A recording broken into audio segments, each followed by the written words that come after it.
This is Max Greenfield, and you are watching Du Bois Podcast with Joey Z. Like, subscribe, all the internet buttons that you're supposed to press them. This is the time to do it. Please, I don't have a lot of time. This is what we're going to do. I'm going to say the word sponge, and you guys are going to say the first word that pops into your head, okay? Ready? 1, 2, 3, sponge. Sponge. Yellow. Sponge. That's mine. Good night, sweetheart. Well, my friends are liars. We were just trying to help you right. Guys, you see what we're doing? We're doing 3 Men and a Baby. Quincy, you cannot do a movie. Yes, you can. You can do any movie except for a documentary because those already happened. Harmony on 3. 1, 2, 3. Good night. Wait a second, that's it. Oh, what? What's it? Fingers. Don't lift a finger. Moving company. It was written on the side of the truck. We should call them. Yeah, but they're not going to give out personal information to just anyone. Which is why I'm not going to be just anyone. I'm going to be Walter.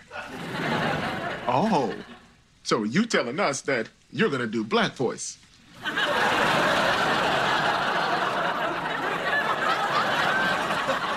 On second thought, one of you should do it.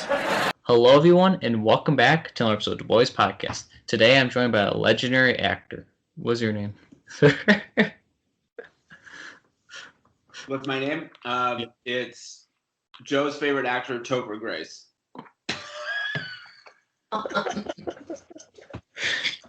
Oh, nice to meet you. No, it's Max Greenfield from The Neighborhood. Joe was thoughtful enough to put a poster behind him of me and Cedric from the show, which I appreciate. I'm sure you had to take that out of whatever sleeve that 70s show poster was in. Whatever other Topher Grace. For anybody listening to this, Joe and I have talked previously, and he loves Topher Grace, and I like to make fun of him for it. Just because I feel like, well, why am I here then? You are funny, though. Come on, you're funny. You know? Thank you. I appreciate it. I needed that. How you doing, man? I'm doing pretty good. How you doing, Max? Good. I'm doing good. That's good. Okay. So now that things are opening up, like, what have you been up to? What's Max been up to? Well, you know, it's so weird. Work-wise, I finished, we shot The Neighborhood during the end of, I guess, it's so hard how to define any of these periods of time, whether it's the pandemic or lockdown or quarantine, like whatever it was. We finished The Neighborhood, and towards the end of that run, people started to get vaccinated, and things were starting to open up a little bit more. And right after that, my kids were back in school, and I was able to sort of move around a little bit. And then I just went to Atlanta to do a movie. And Atlanta's pretty open too, and it feels like there's a lot of activity in terms of production, not only in Atlanta but in LA and everywhere. And things are starting to happen again, which is exciting for everybody. Wow. So did you guys shoot season 4 yet for The Neighborhood? Is that no? So we'll go back to that in August. Oh wow! Wow. Okay, that's cool. Yeah, I'm excited. Awesome, and I can't wait to see how, because it isn't I think the character Gemma expecting a baby, if I remember correctly. Yes. So hopefully there'll be a baby on the show. I like babies. I don't know what it's like to work with a baby. I've had the experience where I'm at home with my kids all the time. Mm-hmm. I love it.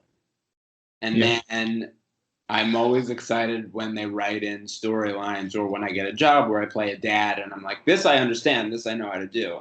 And so then I'll go to shoot those scenes and I go, wait, no, I actually don't want to be doing this. I do this all day at home. Can't I be doing something else? Yeah. So it's sort of, it puts me in a tricky situation every once in a while. Nice. Well, I have I think Dave Johnson is the funniest character in the show. Yes, thanks, man. I appreciate it. Yes. Okay. We try. It's been the show has been such a wonderful experience, and it's really, everyone on that show is so funny and wonderful as people, and I think it allows you to be as goofy and weird and fun as you want because you feel so comfortable around everyone else and they all sort of encourage it. Nice. I like that. I like to hear that, actually. Okay. Now, what made you want to become an actor, and who was your biggest inspiration for acting?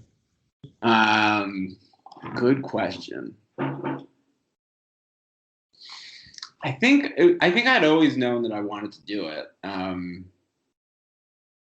or at least be a part of movies and TV and storytelling. It felt really unrealistic. Like it just felt like something that normal people didn't do.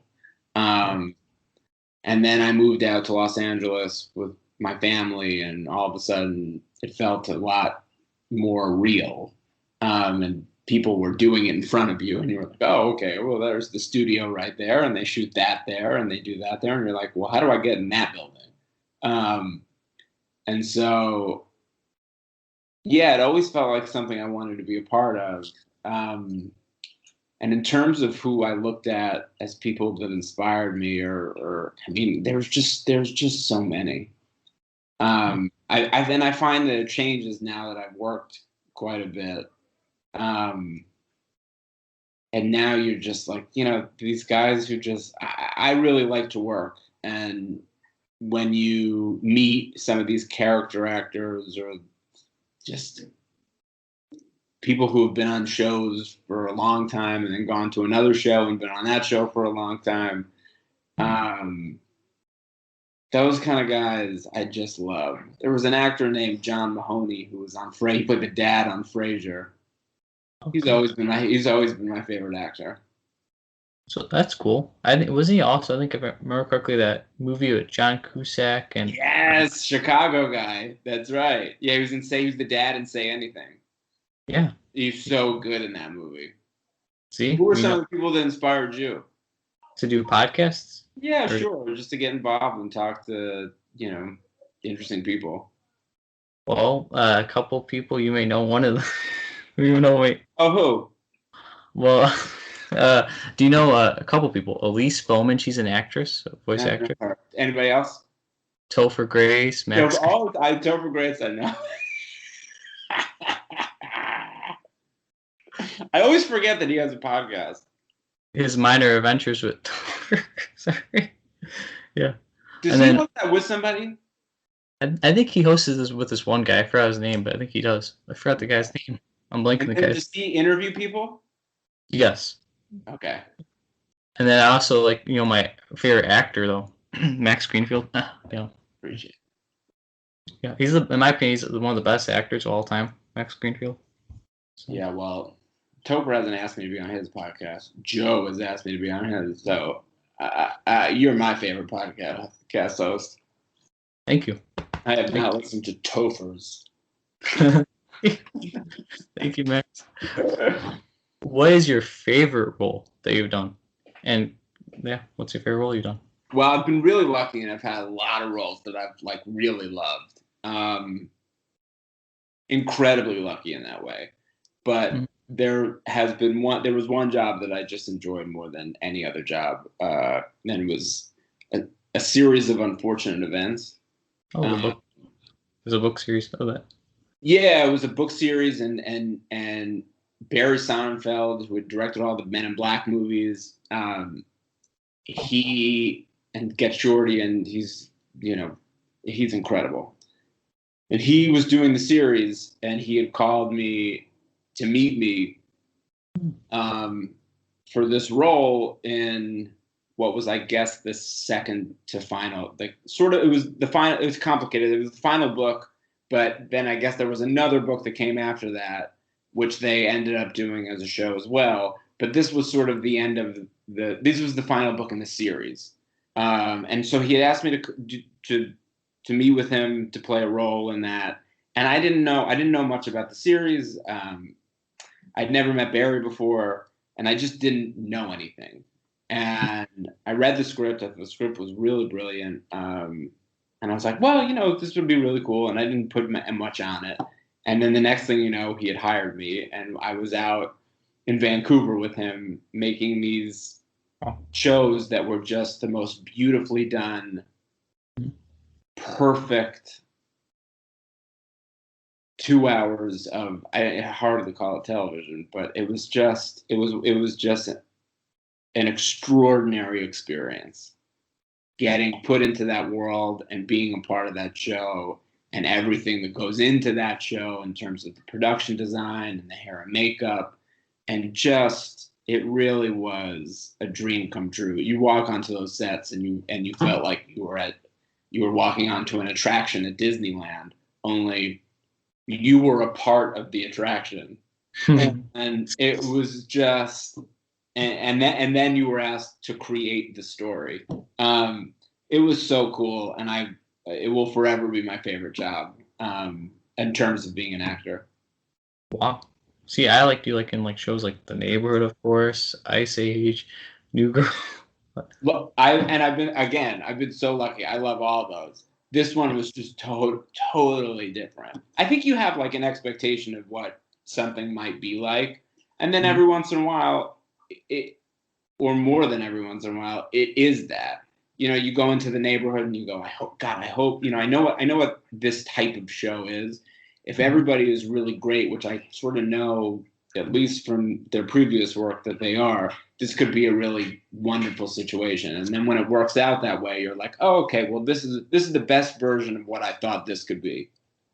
But with a series of unfortunate events, it was really interesting because I just had no clue what that experience was going to be like at all.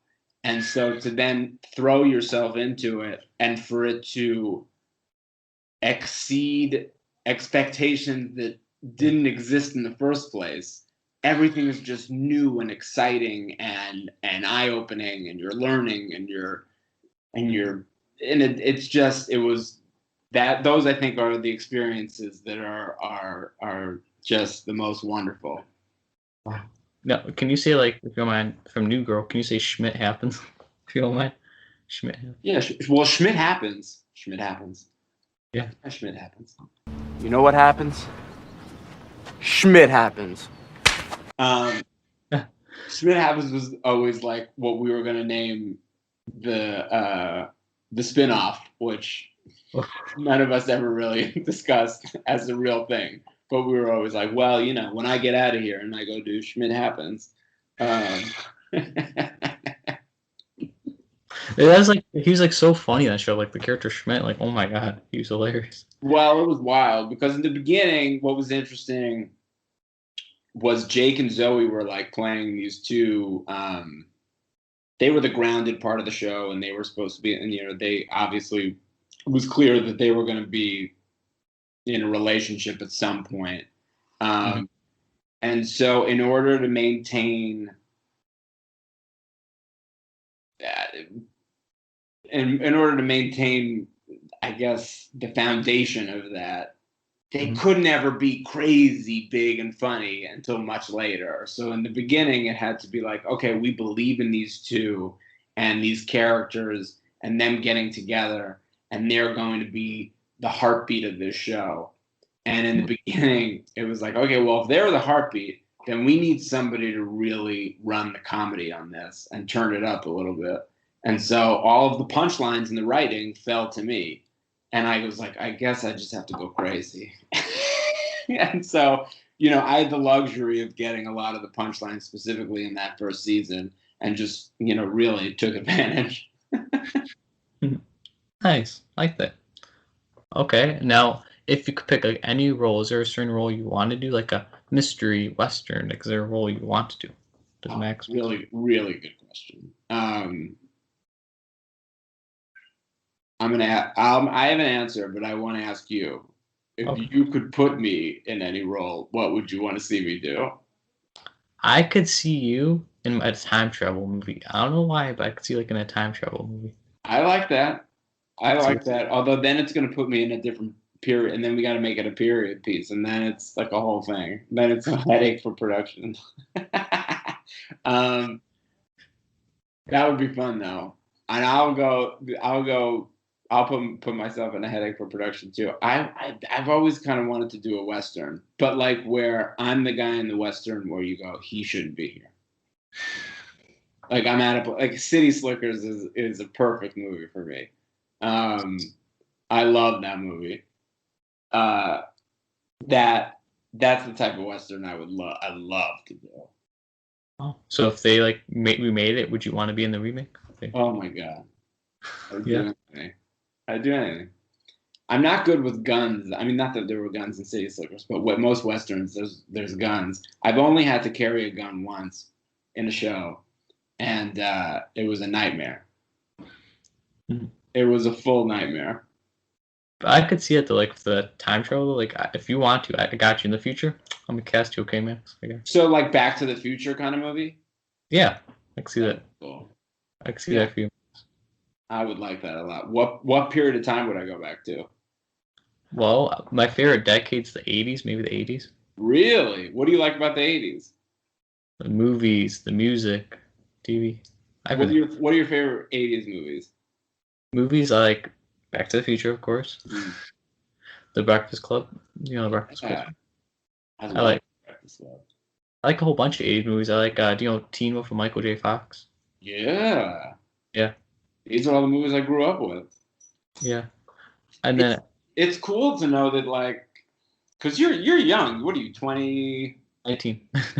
You're 19. My God. It's cool that you watch those movies.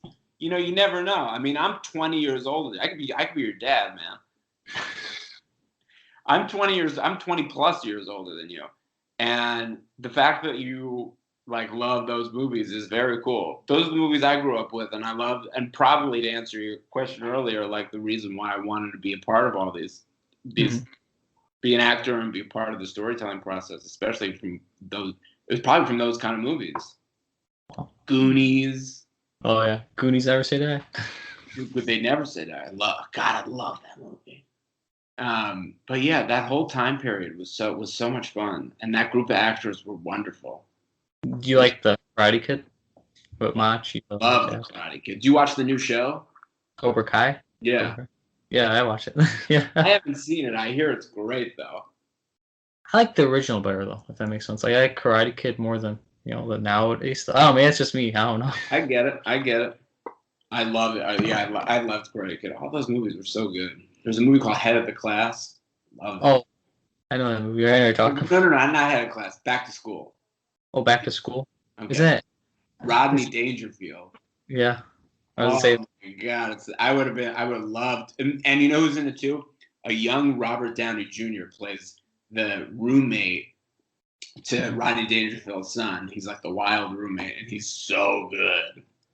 And then I think isn't like another Robert Downey movie like Weird Science? Wasn't he also like a little role in Weird Science? Yeah, maybe I think so. But Weird Science was another one. And then you have like all the John Hughes movies were in the 80s. Oh my God. Planes, Trains. I mean, that's like all your Chicago movies. The classics, come on, it's classic. Yeah. Oh man, those John Hughes movies were the best. Yeah, like 16 Candles, Pretty in Pink. Yeah. See, 80s. I know 80s movies. 16 Candles is my wife's favorite movie. She goes crazy every time it's on. Really? That's cool. She loves it. Loves it. Well, if I ever get Molly Ringwald, I got you, Max. Please tell Molly we're big fans. Although my wife really liked Jake, the hunky guy. She's like, that's my guy. That's your guy.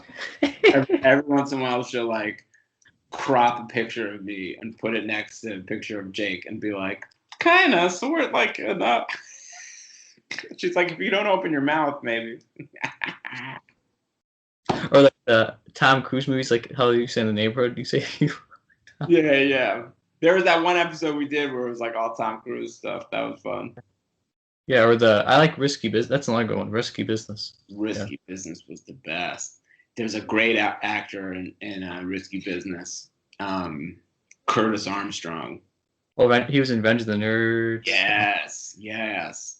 He did a couple episodes or a handful of episodes of New Girl. He played like the principal of Zoe's school, and he came on the set, and he was one of the few actors. We had a lot of guest stars on that show where I was like, I'm nervous around you. But he's another guy like what we talked about earlier. Mm-hmm. He's a guy that I love. He's a guy who has consistently worked for a really long time.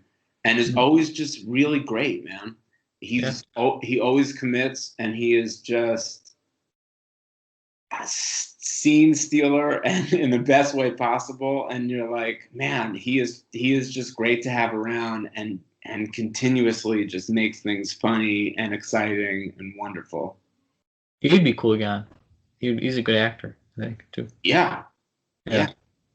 Like, I don't know if I told you, I've actually interviewed some Revenge of the Nerds people on the podcast. Did I tell you that before? Who?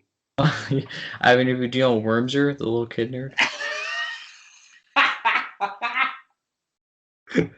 I've interviewed him. Do you remember Betty Childs, the girl? I've interviewed that. This is amazing. How are they? What do they do? What's Wormser up to, man? Well, he's now believe it or not, a computer technician at school. I believe that. And then Betty, she still acts like in Wasn't something. Wormser like a computer technician when they did the song at the end? Like he was doing something with the computer?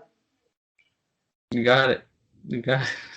I like there was a point where I knew that whole rap song. I'm trying to think. They were like when they mentioned his name. Oh gosh almighty. He comes out and I think it's him and Lamar at the beginning, and they do like the dance. Yeah, you got it. See, you know them. I've also interviewed, Jeff Canoe. He's the director of the film. Oh, that's cool. So yeah, when you mentioned when we mentioned Revenge of the Nerds, I'm like, it's a good movie right there, Oh my gosh. I mean, I don't think you can make that movie right now. There's some parts of it that are a little questionable, but it was a fun idea. Yeah. Okay. Now, over the years of your career, do you still keep in touch with co-stars and directors? Do you still keep in touch with people? Yeah, sure. I mean, most of the New Girl people keep in touch. I was texting with Jake, I don't know, last night, 2 nights ago. And yeah, it's, you do this long enough, you work with so many people. One of the fun things about the job is, one, meeting new people all the time, but then reconnecting with people, whether you're working with them again, or whether you see them out at something, or whatever it is, you always have this connection and this bond of having worked on something, and it's really it's very cool, because you come to a set, everybody's nervous, everybody's brand new, and you come there and you try to do your best, and hopefully you connect with the people that you're around, and then to see them again, it sort of puts you right back into the place where you were when you were on set, and you work long enough, you then have that relationship with quite a lot of people, and it's fun. See, I think if I'm correct, isn't Jake like a fellow Illinoisan here too? Big time Chicago. Yeah. Big time. Yeah. Trying to think, he's a huge Cubs guy. So much so that it's like it's hard for him sometimes, because he gets too worked up. Big Bears guy. We were doing we did a New Girl panel recently, where we were speaking at something recently. We were both on Zoom, and it was right during the NFL draft. Oh, and I saw the Bears had just drafted Justin Fields, and I interrupted everything that we were doing, and I was like, Jake, I don't know if you saw this, but you should know that the Bears just got Justin Fields. And he had not watched it and was not paying attention, and then could not concentrate for the whole rest of what we were doing. And I could tell when he would get like in his head about it, and I would just go up. I go, "Are you thinking about Justin Fields?" And he goes, "I am," and he would go crazy. But yeah, he's a big Chicago guy. Does he like the Knicks though? Right, like the cool guys here. No, he does not like the Knicks. Come on, right? He sort of likes the Bulls. I don't know. He gave up on the NBA a while ago. I don't know if he came back at any point. It'd be cool if he did. RJ Barry. I love it. They really disappointed me in the playoffs. But you know what? This season was a success. I think the Hawks are really good. Who do you think's going to win the championship this year? I don't know, man. It's wide open. I mean, the obvious pick would be Brooklyn. They look really, really good with or without James Harden. I'm curious to see what Milwaukee does tonight in Game 2. I really think it's if Brooklyn somehow gets derailed, it really is anybody's game. Well, yeah, like an upset, then it'd be like anybody's game. It's like Yeah, I mean, then you're like, who knows who wins? Yeah. Okay. Now, if you didn't do acting, what would your career be, and what hobbies do you have, Max? If I wasn't an actor, I mean, I have no backup skill. Can I just pick something that I'd like to be good at? Sure. I wasn't an actor. I mean, I'd like to be a famous musician, but I'm just only because it would be really cool. I started playing guitar a couple years ago because we did a scene on The Neighborhood where I was supposed to hold the guitar, and our prop master, this guy named Gordy, he would play off stage while we were rehearsing, and I would just fake it. And I was like, hey, man, I don't want to like fake it when we shoot this. It looks silly, and I'm going to feel dumb. Can you just teach me how to do like 1 or 2 chords, and I can, it doesn't have, and like, whatever. And he goes, yeah. And so he taught me an A minor and a G, and I was just playing around with those all week. And I was like, 1, these sound really good. And 2, maybe I'm a natural. And it turns out that I'm not, but I really enjoyed it and I liked it. And so I started taking lessons, and I very much enjoy playing the guitar alone for myself. And I really wished that I was great at it, but I'm not.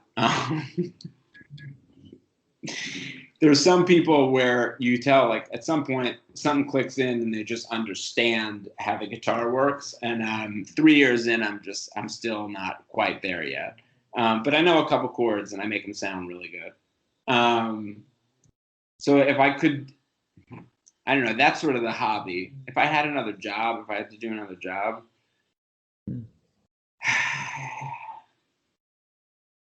maybe a dog trainer. I've gotten really into dogs lately.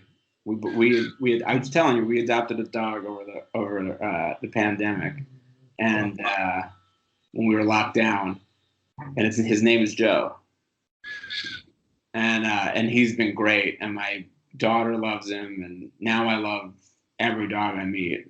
And our dog's a pit bull, I used to be scared of pit bulls, and now I feel like I'm the pit bull whisperer because I've connected with them and the breed, and I don't know how much that is true, but I believe it. So Max Greenfield, the Pitbull Whisperer. Yeah, that's what I want it to be. Sounds like a TV show. Oh my God, I'd watch that. I'd be in that show in a second. I mean, they couldn't get anybody else unless there's another Max Greenfield, but even if it was just called Pitbull Whisperer, I'd be like, I'm in. You're in? Yeah. Higher. He's sitting under the table right now. He's snoring. It's maybe if anybody hears that on the sound, that's my dog. He's a big snorer, but you know what? He's had a tough life. We rescued him, and he can snore wherever he wants to. Yeah, you're right. And then for guitar, do you want to play? I'm just kidding. I would say, do you want to play? I would. I don't have my axe with me, Joe. I'm upset, but I would play something. Maybe next time. That'd be cool. Next time we do it, I'll write you a theme song. Or do you already have one? I don't have a theme song. I don't have one yet. No. That'd be cool. That'd be cool. I'm not a very good singer, but I commit. Okay. I'm down. I'm down, Max. The boys. I don't know. I gotta workshop it. That was just like me throwing. I mean, maybe you like that, but that was just me like off the top. The boys with Joey Z. It sounds like a good catchy theme song so far. So you're hearing it without the guitar. You need the guitar. Yeah. The guitar is really good. Oh, yeah, you could come back probably when you talk about your book. You'd be like, final performance. It'd be cool, you know. live performance of Du Bois' podcast theme song. That'd be cool. You guys have not heard yet, which is we're doing for the first time right now. And if Joe likes it, he's going to take it. If not, he'll figure something else out. Okay. Now, favorite band and type of music? Ooh. Tough one. Tough. I've been really listening because I've been trying to mellow out and just get in the vibe of a new world. During the pandemic, I listened to a lot of Grateful Dead. Jay Garcia. Yeah. Well, they do a lot of jam sessions. Some of their songs are like 35 minutes. And you go, all right, man, let the song run. And I'm not going anywhere. You know what I mean? Yeah. So I got real into the Grateful Dead during the pandemic. And still I'm very much with them. And so that's been fun. So I'll go with that. Although, you know, I like music depending on whatever mood I'm in. Sometimes, and I like it all. So I've said, I probably would say that I've mostly been in the mood for some jam band Grateful Dead stuff and other jam bands too. You know, like Red Hot Chili Peppers are kind of jam band. You get some live versions of their song. They can just go. So let's see. So that's about music, and then pretty much it right now. That's where I'm at musically. Do you have like a type? No, I write my own music, Joe. Yeah. Do you like, is your favorite type like rock music? I mean, sometimes, like it depends what day you ask me. You know, like sometimes I listen to rock music. Sometimes I like rap music. Sometimes I like dance music. Sometimes I like Latin music. You know, it's like whatever day it is. What about you, man? What are you listening to? You're young. You probably know what's cool right now. Well, I like 80s music. I like, do you know Queen? Mm-hmm. It's my favorite band. We were on set the other night. We were doing a night shoot. Mm-hmm. And night shoots just, man, they're rough because you got to be fresh and it's 4 a.m. and you're like, whoa, man, the sun is coming up and we're not close to done. And we were outside and you really just try to do anything to keep yourself awake and keep yourself active. So I started doing we were outside in front of this hotel and I started doing the Freddie Mercury from Live Aid performance where he's like, oh, and I just kept doing it. And I was trying to get the crew to be the people who would repeat it. They weren't buying it. Well, there was like one guy who was like into it. And that's really all I needed to keep going. But it didn't feel like everybody was totally enthusiastic about me playing Freddie Mercury at 4 a.m. But, you know, look, you got to do what you got to do, Joe. Yeah. Or what was a funny moment on New Girl was like when you sang like "Time of My Life." That was funny. Oh God, that was the pilot. That was the first episode. That was funny. That was hilarious when you were. That was really good. I remember Jake being like, "How do I sing this song?" That'd be funny. Okay, now what is your favorite food and why is it your favorite? I like all Mexican food. I like tacos, like burritos, like it all. Wow. I like chicken tacos, like fish tacos. I like guacamole. I have a real problem. I'll eat it all day. Really? Okay. What about you? Oh yeah. Pizza. Uh-huh. Pizza, man. Oh yeah. So hold on. Where did we land on this? Because we talked about deep dish pizza versus regular pizza as I like turned my New York Islanders hat. So hold on. Are we still on the Chicago pizza's real pizza, or have you come around to? And are you a normal, reasonable person? And are you willing to admit that deep dish pizza is not actual pizza? It's a totally separate dish. I like deep dish pizza. But it's not pizza. I like. It's basically lasagna. It's closer to lasagna than it is to pizza. I like pizza. I'm just a pizza guy. Maybe I don't know. I don't know. You know? Do you cook? Do I? Mm-mm. Does anyone in the house cook? My mom and my dad. And do they make their own deep dish pizza? They make anything. Any pizza. Will they make? But hold on, no, not any pizza. There's Uh-huh. regular. There's pizza, and then there's this deep dish, saucepan that you throw cheese over, which is good. It's delicious. It's so. Oh my god, I love it. I love it when you stuff it with things. It's great. It tastes incredible. But I don't think it's real. I don't think it's pizza. I think it's its own thing. I think it's a different food. Mm. I think Joe. Mm-hmm. I think collectively, as somebody from New York and somebody from Chicago, we could come together in this moment, put aside our differences, and bring these two communities together by renaming deep dish pizza. Okay. And calling it its own. Maybe, you know what? Maybe we just cut off the pizza word altogether and just say this dish it's called deep dish. Oh, can I get a 18-inch deep dish? And then we take out any sort of characterization of it. And then people can stop having this argument. And then people in New York will be like, we make deep dish because it's just deep dish. It's not competing with what we do best. Mm-hmm. Are you down? Are you ready? I'm down. All right. So I can tell all of Chicago that you're turning your back on them and you're joining this coalition to end deep dish pizza. I'm down. I'm shaking. I'm down. Okay, cool. All right. I'm going to announce it at the Red Wings game. Hold on. Your interview with Max Greenfield is going well. This is Max Greenfield, so you know it. You know that it's. I'm not lying. We're gonna pause for a minute because Joe's gonna tell us about his sponsor, Botch's Pizza.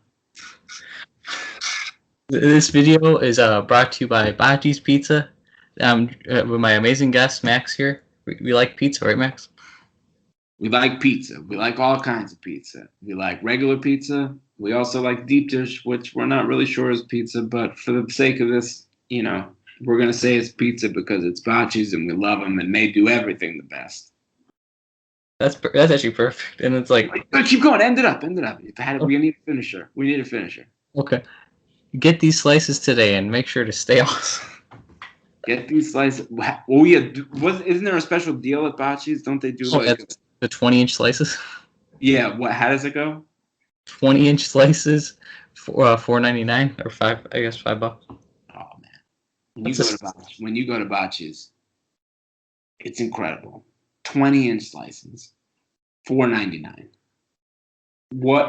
There is not a better deal in town because think about this. You're basically spending, because 20-inch, you could eat it all. I don't know. Maybe you're a big guy. But if you're not, think about it. $2.50 for dinner, and then you freeze the rest of it, and then it's $2.50 for a second dinner. That's $4.99 for unbelievable Botch's Pizza 2 nights in a row. Doesn't get better than that, right, Joe? Yeah, Max, you're absolutely right.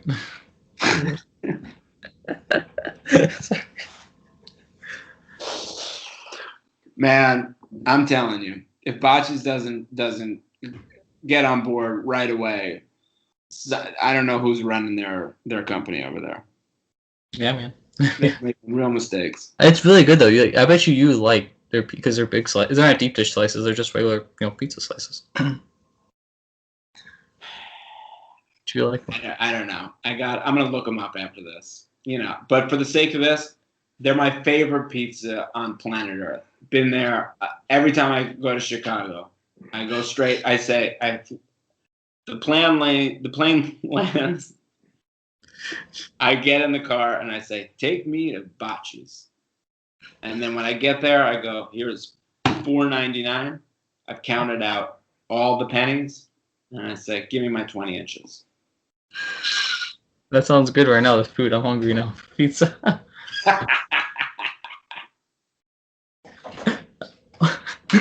Okay. And now back to the video. Okay, so hopefully, like since things are getting back to normal, is there any projects Max has in the works? Yeah, I have a children's book coming out in November, which I'm really excited about. Called "I Don't Want to Read This Book," and it's for all the kids who don't love to read, which I found is quite a few of them. And I definitely was one of those kids, and it's an attempt to get or to have kids sort of or give kids a way to articulate what it is that they don't like about reading and what might be hard for them about reading. Because I know it was something that still to this day is challenging for me, and it's a hard thing to admit that like reading is not something that's like, oh, that's easy. I think so often we treat it like, well, these kids are born and then they start to breathe and walk and do all these, and it's like reading is not one of those things, even though it sometimes feels like that you're making it one of those things. Yeah. This is a real skill and it's difficult for people. And hopefully people will like it.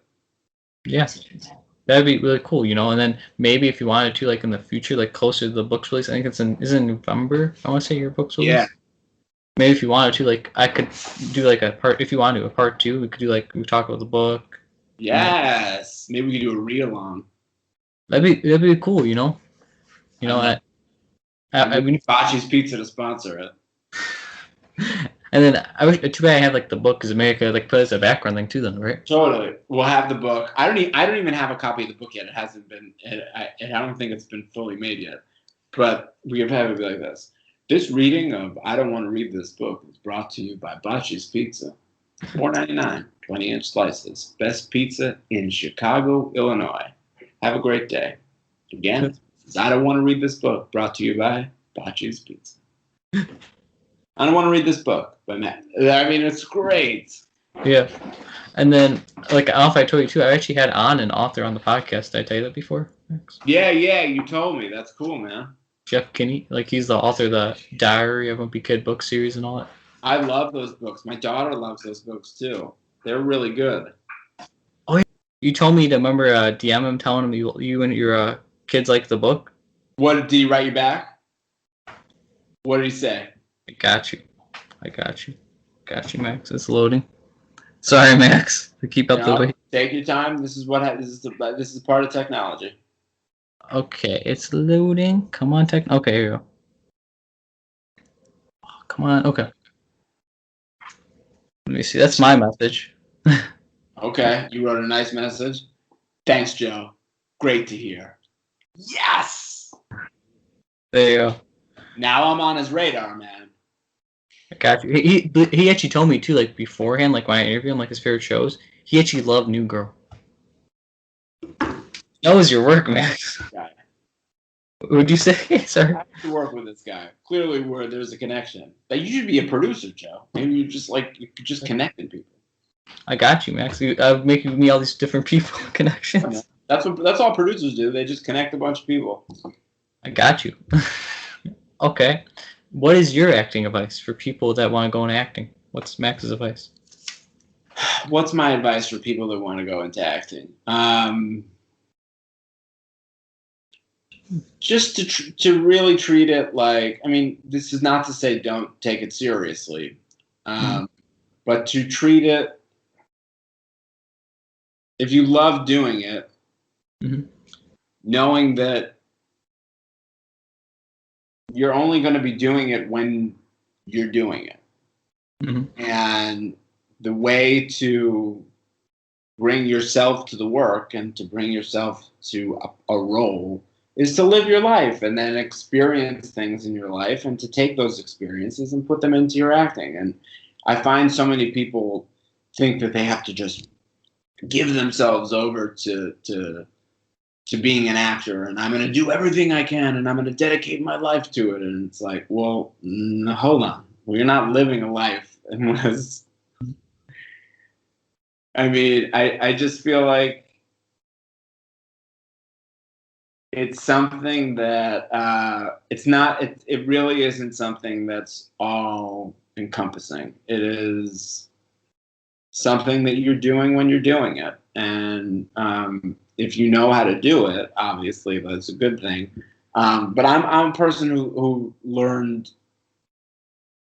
a lot of what I know. I guess some stuff from class, and I got some really valuable lessons that way. But I've learned so much of what I do from being on set and working and experiencing it all. And what happens away from all of that is really the stuff that you then put into it and becomes the most valuable to you. Well, I have you know, I think you're very talented, Max. With your Thank you, Joe. I will tell my wife the same. I'll say, Joe says I'm talented. I don't care what you say. No, she thinks I'm talented too. Not all the time, but sometimes. In general, she thinks I'm talented. Before I ask you my last question, do you have any questions? Does Max have any questions? No, man. I think we had a nice conversation here, Joe. Yeah. I'm just excited to come back at some point. Yeah, that'd be cool. Max Greenfield returns, or I don't know. Yeah. I like those podcasts where you see like the title of it is someone returns or someone comes back. You're like, oh man, that's cool. All right, so hit me up. What's the last question?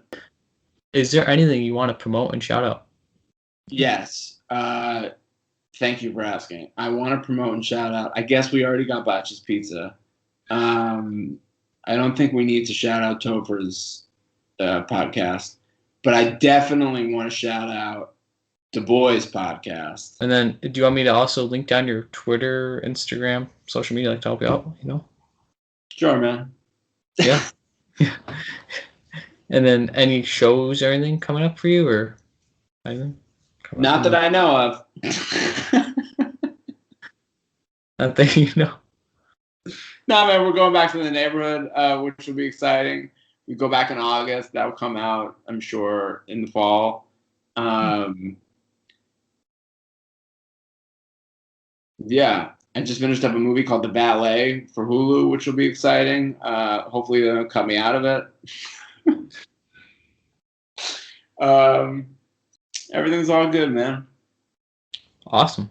Well, I thank you all so much for watching. Thank you, and Max, for being an awesome and amazing guest. Joe, always a pleasure. Thank you, Max. Have a great day, everybody, and stay awesome, Max. You stay awesome. Thank you. Bye, everybody. Peace.